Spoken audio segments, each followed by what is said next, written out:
Railway ప్రయాణికులకు మౌలిక సదుపాయాలు నంద్యాల నుంచి తిరుపతికి కొత్త ప్యాసింజర్ మెమో ట్రైన్ ఏర్పాటు చేయాలని SC railway GM Sanjay Kumar శ్రీవాత్సవాకు వైసీపీ నాయకుడు సాయిరాం రెడ్డి వినతి అందజేశారు.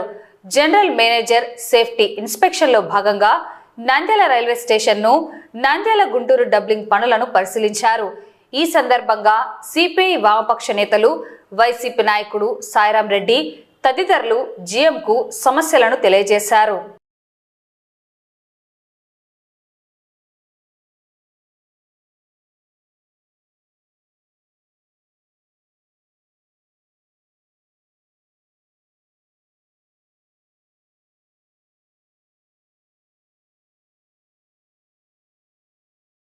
ఈరోజు నంద్యాల రైల్వే జీఎం గారికి నంద్యాల ప్రజల తరపున కొన్ని సమస్యలను వారికి అర్జీ రూపంలో ఇవ్వడం జరిగింది. దాంట్లో ముఖ్యంగా మొదటిగా దాదాపుగా 3 సంవత్సరాల నుంచి నంద్యాల నుండి రేణిగుంట వెళ్ళే డెమో ట్రైన్లో టాయిలెట్లు లేకపోవడంతో మహిళలు, గర్భిణీలు కానీ, బాలెంతలు, వృద్ధులు, వికలాంగులు వీళ్ళందరూ కూడా తీవ్రంగా ఇబ్బంది పడే అవకాశం కనపడుతుంది. కాబట్టి దాంట్లో ఖచ్చితంగా టాయిలెట్లు ఏర్పాటు చేయాలని చెప్పేసి ఒక సమస్యను వాళ్ళ దృష్టికి తీసుకురావడం జరిగింది.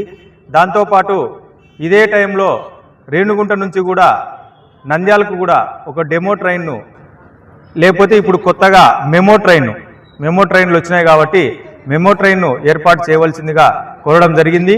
దీంతోపాటు పాత కరోనా టైంలో కొన్ని రైళ్లను ఆపడం జరిగింది. వాటినన్నింటినీ కూడా పునరుద్ధరించాలని చెప్పేసి కూడా కోరాము. ఇప్పుడు కర్నూలు నుంచి దాంట్లో వైజాగ్ వరకు కూడా ఒక ట్రైను నడిచేది, దాన్ని కూడా పునరుద్ధరించాలని కోరడం జరిగింది. దీంతోపాటు ఉదయం డెమో ట్రైన్ 6 గంటలకి ఇక్కడ మొదలవుతుంది. దాన్ని నంద్యాల చుట్టుపక్కల పరిసర ప్రాంతాల వారికి అనుగుణంగా ఉండేటందుకు 6:30కు స్టార్ట్ చేయవలసిందిగా కోరడం జరిగింది. దాంతోపాటు 6:15కు కర్నూలు వెళ్లే ట్రైను 6:45కు స్టార్ట్ చేయాలని చెప్పేసి కూడా ఒక రిక్వెస్ట్ చేయడం జరిగింది. నైట్ 8:45కు వచ్చే ట్రైను 8:15కు వచ్చే విధంగా స్పీడ్ కూడా పెంచాలని చెప్పేసి కూడా ఈరోజు రైల్వే సంబంధిత అధికారులకు రిక్వెస్ట్ ఇవ్వడం జరిగింది. వీటన్నిటిని కూడా జీఎం గారు సానుకూలంగా స్పందించి వీటిలో అవకాశం ఉన్నట్టు వరకు కూడా ఖచ్చితంగా చేస్తానని చెప్పేసి కూడా హామీ ఇవ్వడం జరిగింది. మరి ముఖ్యంగా నంద్యాల నుంచి రేణిగుంట వెళ్లే ప్రాంతంలో నంద్యాల పుణ్యక్షేత్రాలకు నిలయము, తర్వాత గండికోట ఒక పర్యావరణ కేంద్రం ఉంది. ప్రొద్దుటూరులో ముఖ్యంగా గోల్డ్ కానీ, బట్టలు కానీ బిజినెస్ ఉంది.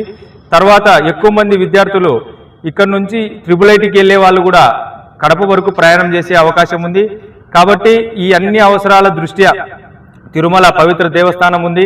కడపలో మన మసీదుకు, దర్గాకు కూడా ఎక్కువ మంది భక్తులు వెళ్ళే అవకాశం ఉంది. ఈ విధంగా ప్రతి ఒక్క ప్రాంతంలో కూడా ఏదో ఒక విధంగా దాని యొక్క ప్రాధాన్యత ఉంది. కాబట్టి ఖచ్చితంగా ఈ ట్రైన్ బోగీలను కూడా పెంచే అవకాశం ఉంటే కనుక పెంచాలని చెప్పేసి, ఫెసిలిటీని కూడా ఖచ్చితంగా ఏర్పాటు చేయాలని చెప్పేసి కూడా